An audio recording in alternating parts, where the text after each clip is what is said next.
Dublin, Republic of Ireland, the 9th of December 2025. Tonight, the city and much of the island of Ireland are counting the cost of a storm that arrived with force and speed. This is a full-length report on Storm Bram. What happened, where the impacts were greatest, how authorities and communities responded, and what we now know about the damage, the cleanup and the lessons to take into winter. The following script is written for a video voiceover, measured, authoritative, and paced for broadcast, and is intended to be read alongside footage of the weather systems, frontline crews, and people on the streets. Storm Bram was a compact but powerful Atlantic low that deepened as it crossed toward Western Europe and made landfall over Ireland on the morning of Tuesday, the 9th of December. Forecasters in Dublin and its partner agencies had been tracking the system for more than 48 hours. That Éireann named the disturbance Storm Bram and issued a sequence of warnings that escalated as the system tightened, and models showed the potential for very strong southerly and southwesterly winds to affect exposed coasts and uplands. As Bram approached, orange and yellow wind warnings were raised across much of the Republic, and corresponding amber and cautionary notices were published by agencies in Northern Ireland and parts of the United Kingdom. The situation demanded attention. A storm of the Atlantic breed, focused and fast-moving, aimed squarely at western and coastal counties. By mid-morning, instruments at coastal weather stations were registering damaging gusts. Éireann Island, off the Cork coast, recorded one of the storm's highest gusts at about 119 kilometers per hour, roughly 74 miles per hour, a force sufficient to uproot trees, bring down infrastructure, and create dangerous sea conditions. Other coastal sites recorded sustained gales and repeated powerful gusts, especially on exposed headlands and islands. Those winds, combined with heavy rain and a high tide cycle, produced the conditions that led to localized flooding, transport disruption, and significant damage to property and public infrastructure. Electricity networks and utility operators reported that the storm caused major outages at the height of its passage. At its peak, around mid-afternoon, outage figures in Ireland rose into the tens of thousands, the number widely reported at about 54,000 customers without power. Crews from ESB and contracted teams were mobilized immediately, working against driving rain and gusting winds to make lines safe and restore power where it could be done without undue risk. Over subsequent hours and into the night, many supplies were restored. However, pockets of customers remained without power as engineers prioritized hospitals, critical services, and vulnerable households. Transport systems were widely affected. Dublin Airport experienced significant disruption to morning and midday schedules, with dozens of cancellations and a number of diversions as airlines and airport operators took the necessary safety decisions in response to gusty crosswinds and unpredictable turbulence on approach. Ferry operators canceled sailings across the Irish Sea and the North Channel as sea conditions became unsafe, while rail, bus, and local ferry services faced suspensions or reduced timetables where roads and ports were affected. On the road network, fallen trees, debris, and surface flooding forced temporary closures of coastal and low-lying routes. Emergency services and local authorities advised drivers to avoid non-essential travel as conditions deteriorated. In towns and residential areas, Bram's winds brought down mature trees and caused structural damage in places. Fallen branches and uprooted trees blocked roads and damaged parked vehicles. Several stretches of roadway were rendered impassable by floodwater and debris. In coastal communities, sea spray and surge overtopped some sea defenses, pushing muddy, brown seawater into streets and business fronts. Shopkeepers boarded up windows, residents moved cars to higher ground, and emergency services warned people to remain away from the foreshore where waves were both large and unpredictable. Authorities activated public safety messaging throughout the day. Police services in Northern Ireland and Garda Síochána in the Republic urged caution, asking people to avoid unnecessary journeys, secure loose outdoor objects, and follow updates from meteorological agencies. In some districts, schools were advised to close early or to operate flexible hours to keep children safe. Local councils stood ready with clearance teams, and voluntary groups prepared to support elderly or vulnerable residents.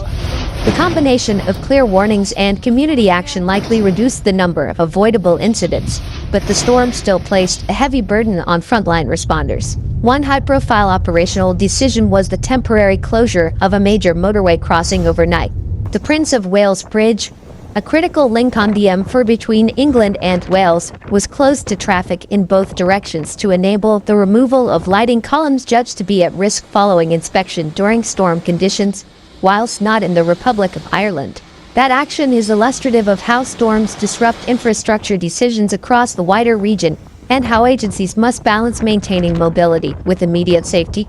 Storm Bram also provided stark visuals of nature's power, headlands receiving continuous battering from power and waves, streets where tidal surges transform pavements into rivers, and foamy, debris-laden water funneling through low points. These are the images that define the day and provide the narrative anchor for broadcast. Dramatic but real, frightening but important to convey accurately. Footage from coastal cameras, citizen video from within towns, and the controlled shots of emergency teams at work will together show the scale of the event without drifting into sensationalism. For the human story, several recurring threads emerge. There are the immediate, visible impacts. The family that found water in their ground floor rooms. The driver who was diverted after a tree fell across a carriageway. The commuter facing cancellations and delays at the airport. There are the scenes of hard work. Power crews in high-visibility jackets replacing lines. Council teams clearing debris, volunteers checking on isolated neighbors. There are the smaller, poignant moments, a shopkeeper sweeping muddy water from a doorstep, an elderly resident being escorted from an exposed street, a child watching from a high window as one tears at the garden furniture. In a broadcast, these human vignettes are vital. They give the viewer someone to root for and they underline the meaning the statistics represent. From a meteorological perspective, Bram fits a pattern. An energetic jet stream across the North Atlantic guiding compact flows with steep pressure gradients toward Western Europe. When such systems arrive, western coasts and exposed promontories receive the brunt of force. In this instance, that meant elevated gusts on the seaward side of peninsulas and islands, while inland areas experienced heavy rain and intermittent severe gusts. Forecast agencies used model guidance, satellite imagery and buoy and coastal observations to issue timely warnings. Local authorities relied on those forecasts to make decisions about closures and emergency deployments. Emergency management lessons from Bram focus on preparedness, communications, and infrastructure resilience. First, preparedness.